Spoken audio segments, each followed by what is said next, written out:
Shalom friends, Aaron here. Another story for you. This one is not so much about God speaking, but it's about God just kind of giving a miraculous sign.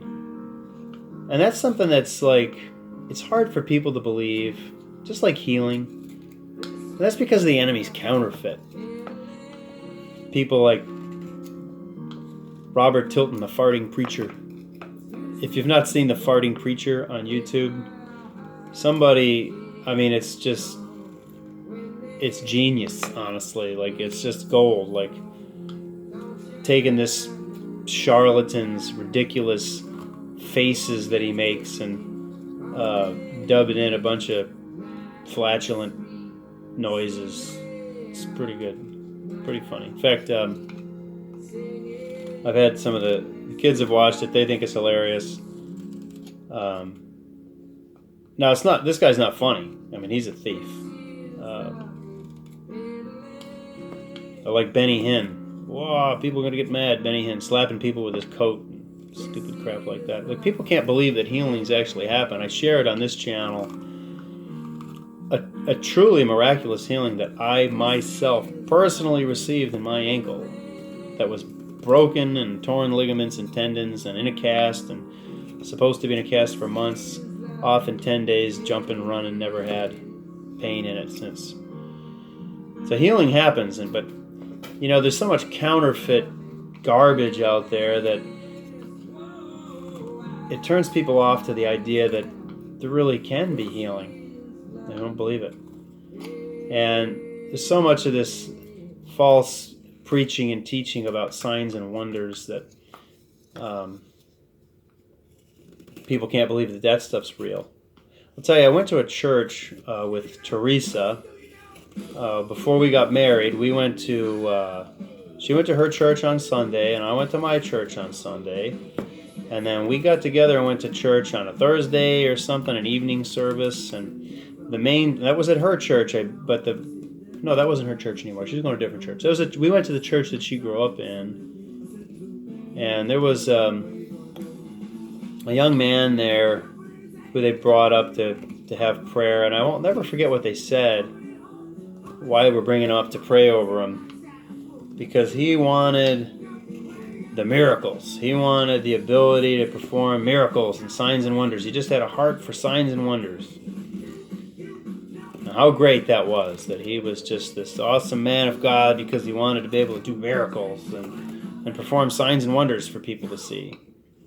And I tell you, it bothered me instantly, because I'm thinking about how Paul says, I speak in tongues more than all of you. And he says, talked about all of his gifts, and he said, but look, I could speak with the tongues of angels and men. So I could have all of this and all of that, but if I don't have love, I'm just a resounding gong. I'm just a noise. I'm nothing. I'm empty.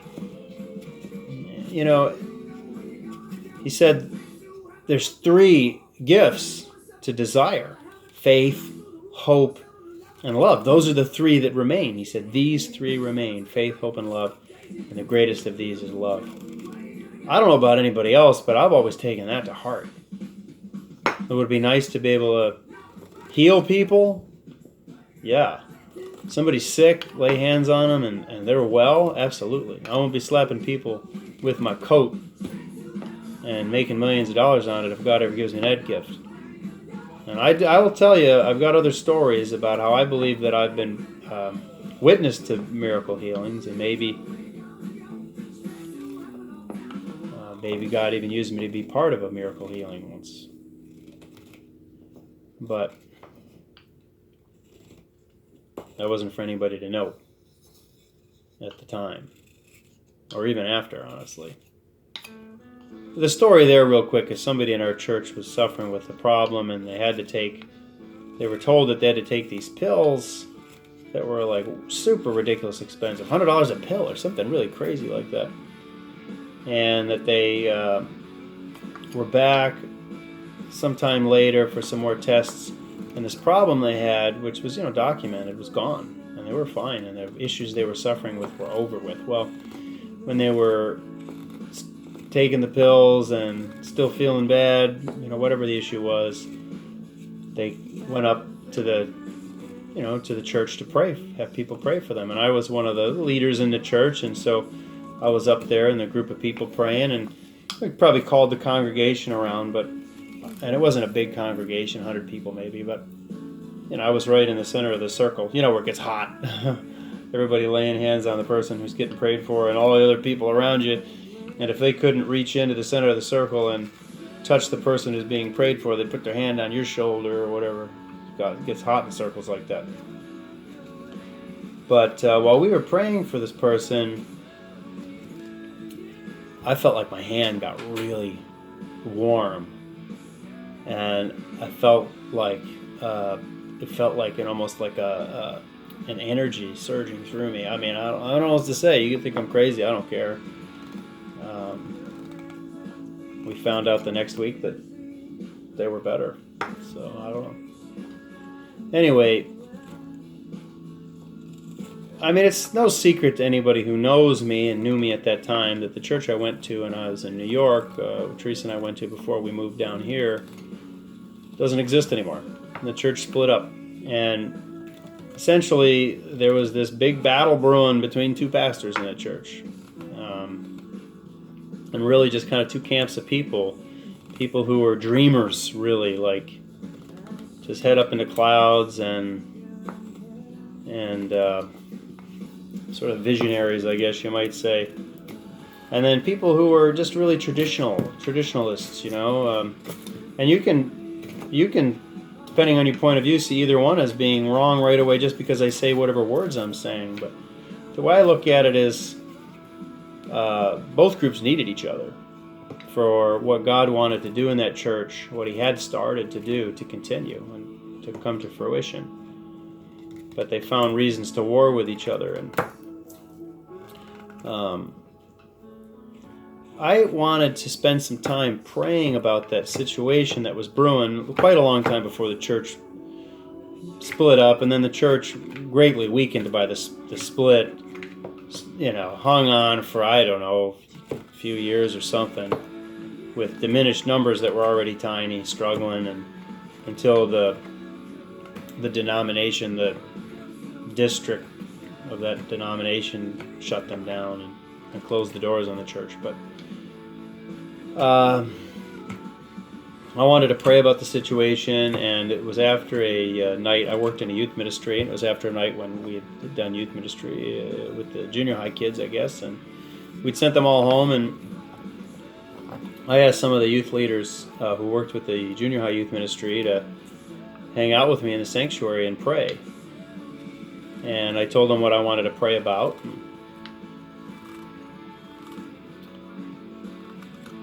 I was going to pray last, and so one of them prayed, and then the other one prayed, and then the third person, there was four of us there, the third person had a hard time starting to pray, and I understood why. I knew that this person had a problem with one of the pastors, that this person was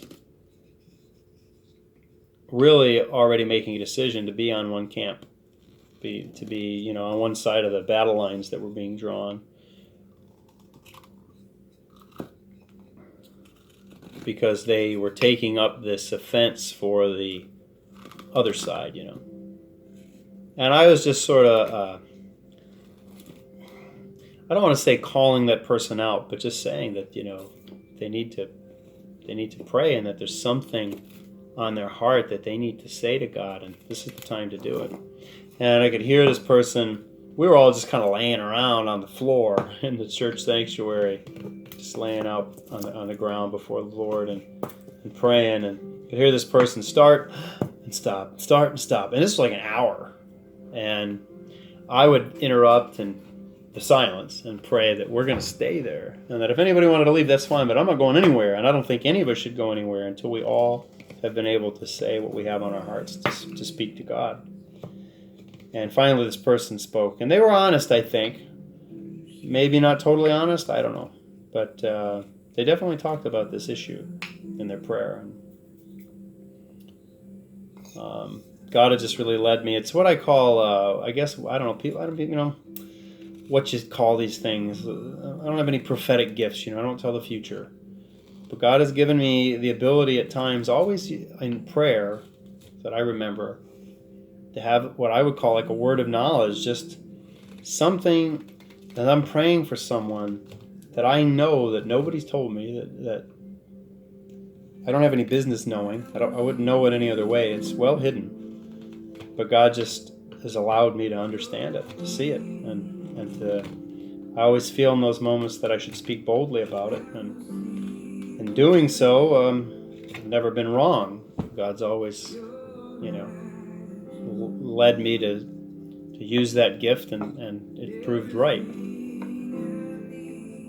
So when this other person got done praying, I prayed, and God really gave me this picture, and He does this for me all the time, for teaching, sometimes in prayer. Oftentimes, if I'm praying for somebody else, this is something God does for me. He gives me an analogy, gives me a picture. This is like that. And I was thinking about how we're all like little bodies of water. And we've got grace. God's grace has been poured down, rained. Grace like rain, that Todd Agnew song, if you're, have ever listened to any Christian music.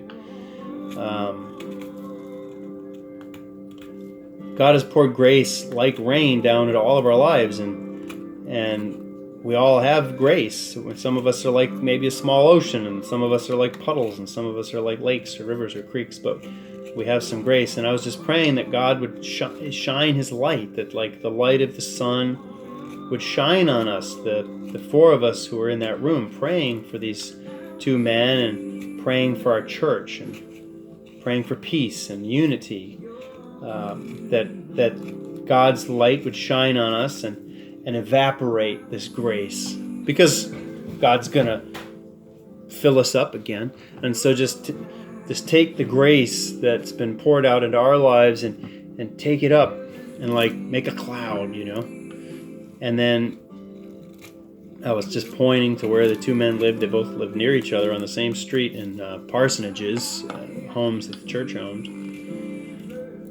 Not fancy homes, to say the least, but I just was praying that grace like rain would fall on these two men.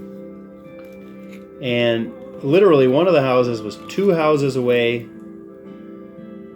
and then the next one was 4 houses away. So they were very close to the church property. Anyway, this was like, I think it was March in Buffalo, New York area. Still cold in March up there. And it was nighttime, and it was like the middle of the night, like 2 a.m. or something. So we were there for a long time praying. And so while we were praying, it rained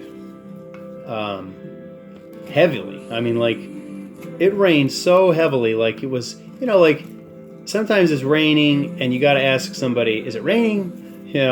And sometimes, you hear like a giant clap of thunder and rain pours out of the sky, and there's nobody asking anybody any questions about whether or not it's raining, because you just know it's raining. Well, it was that kind of rain. Like everybody knew it was raining. It was pouring, like the rain hitting the roof of the church was obvious.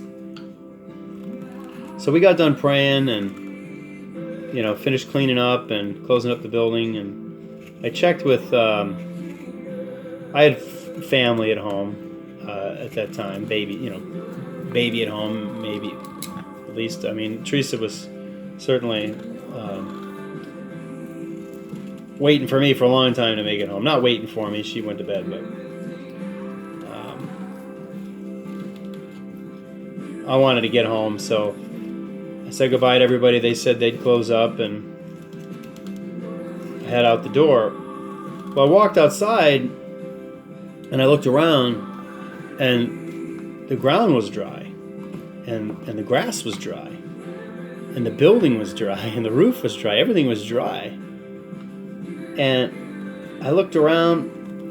I didn't go outside looking for the wet ground and everything. I just went outside. There's this unconscious expectation that after all this rain, it's going to be wet outside.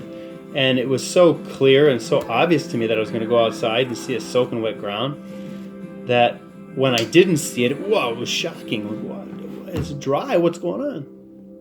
And so I opened up the door and I shouted up to whoever was up on the stairs, "Wait, come here." And there was two of them. And I said, "Come on." I said, "It rained, right?" And they were like, "What? Yeah, of course it rained. It rained a lot." I said, "It's dry outside. Come out here and look." And so they came down the stairs and they looked, and we just kind of all marveled at it. And the fourth person, they came out and they looked around and were like, "Wow, this is crazy. Like, it rained, everything's dry." And somebody else, not me, noticed that the windows, there was two little windows on the doors, the double doors. The windows were wet. And the windows on the sanctuary were wet. And if I remember right, our windshields and windows on our cars were wet. But all the metal, our cars were dry. And the ground was dry, but our windows were wet. Never thought about that before, but maybe like the windows of heaven, like there was some meaning to that, to the windows being wet. I never actually considered that until just now, but there was a meaning to that. Anyway, it's like 50-something degrees outside at night in Buffalo. It rained so hard, you just heard it pounding on the roof, and it was obvious that it was raining. The rain didn't dry up and then leave just the windows wet. Grace like rain fell that night. Grace like rain. So that was a sign. And, you can believe it or don't believe it. It's entirely up to you. It doesn't make any difference to me. I suppose I'd prefer you believe it, so you believe that God does those sort of things. But I don't care if you believe me or not, but that's real. And it's been a long time since I've talked to any of them.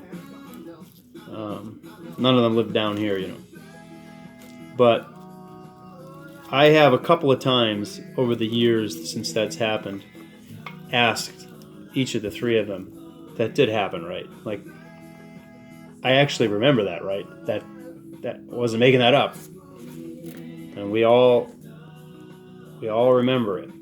So, grace like rain. So God does miracles. He gives miraculous signs. I don't think necessarily the people who desire the miracles, the people who desire the three that remain, faith, hope, and love, and the greatest of these is love. I think that in situations like that, God moves sometimes, and in those mysterious and powerful and miraculous ways.